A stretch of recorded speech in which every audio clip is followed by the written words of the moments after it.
Ladies and gentlemen, welcome to my video. Action aggressive. Now, in our neighborhood, every neighborhood across the world, I am gonna give my thoughts on how to deal with the police. Listen, there's a lot of videos out there like this, so I'm just doing my part. They said that I'm not saying nothing new, but I'm just reinventing the wheels for the other generation or young generation that listen and understand it. So what I'm trying to tell you now, in Queens where I grew up at, there was a time where it was very violent and there was a lot of drugs dealing on the street. And as a youngster, you have in the mind that you don't like the police, and the police pull you over, you're gonna behave a certain way, or if they call you, you're gonna run, or some kind of method that don't make no sense. You understand? Now, when you're young, you do stupid things. That is just part of growing up in anywhere in the world. You understand? And then as you get older, you realize that that was stupid.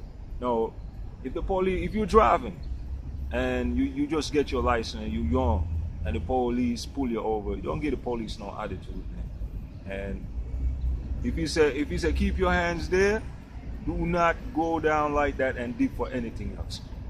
If it's a license and registration, you give him the license and registration like that. If you tell him to get out your car, don't give him no attitude. Just make sure you get out the car smooth.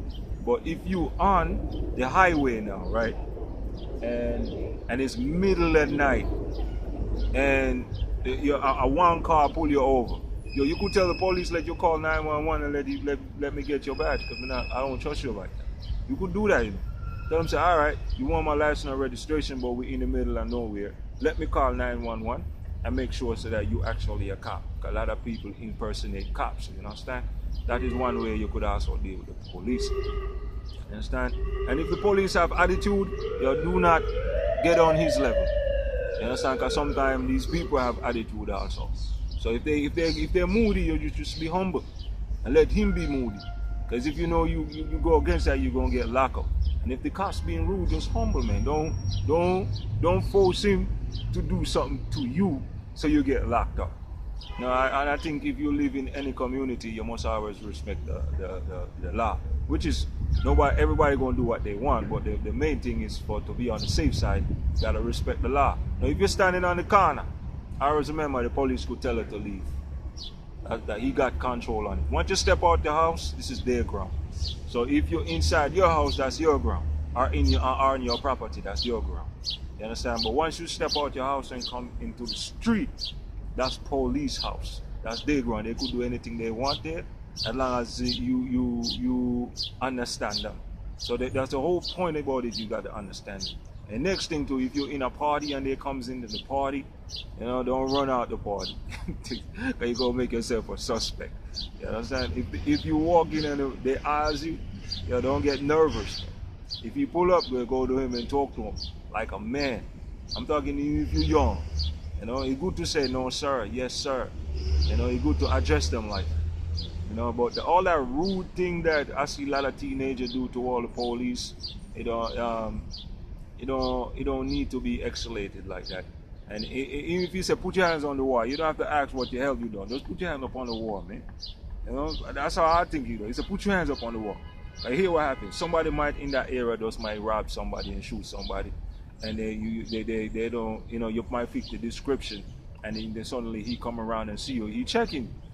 Sometimes people shoot people in the area, and the police is under pressure to catch that person, so they have to come to the neighborhood and shake down people. And if somebody gets shot in your neighborhood, then you go have the chief himself go pressure the police then to go out there and try to lock up people and get guns off the street. You understand that? They have these things like that, man. This is why you got to learn to respect the law. You understand? The law have corrupt side, power corrupt. But you to be on the safe side, you have to know what you want, know what you need, know how to deal with them. And if any part of the country you are, you gotta study the law.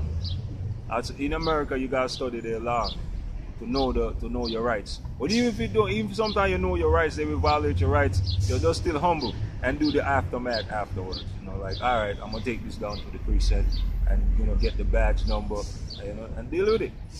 And this is how you deal with it in your community.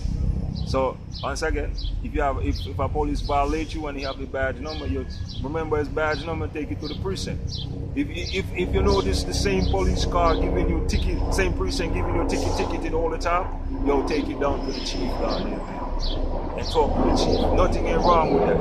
And you ain't gonna have to be no snitch. You just try to get them off your back. And sometimes some of them just don't like your ass, you know.